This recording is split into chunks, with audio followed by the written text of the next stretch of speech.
Farmers from all parts of the country are rallying against two entities identified as Ambani and Adani. One of those entities is attempting to gain control of the East Container Terminal. Modi has sent them to acquire the terminal and not the Indian government. India has pulled out of the non-aligned movement and has joined hands with the US.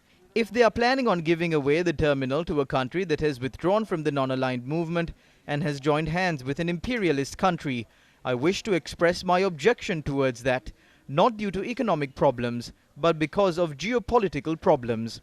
We must not allow the Indian Ocean to be used as a battleground for superpowers. Our sovereignty is shown to the world through our ports and airports. No one will raise objections if a rubber factory is built in the country and its entirety is sold off to India. But investing in a port is a different matter.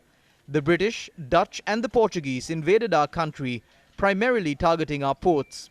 It was only after this that they acquired our lands and gained ownership of them.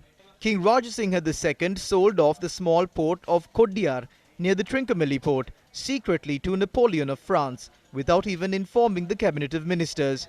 It was good that Napoleon lost the war. Otherwise, Sri Lanka would have fallen under Napoleon's control. We have protected this port for decades. Bandaranaike had to sacrifice his life for this.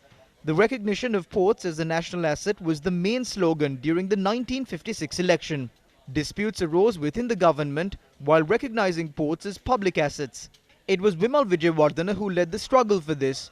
At that time, the chief incumbent of the Kalaniya temple, Venerable Buddha Rakita Thera, told Bandaranaike to avoid making ports as a public asset and to instead give it to him, as he can run the port by establishing a company.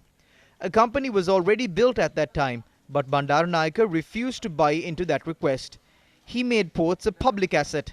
A massive dispute erupted among the Mahajana Eksat Peramuna over this matter at that time. Nimal Karunatilaka, a parliamentarian from Matale, was removed from his post of General Secretary.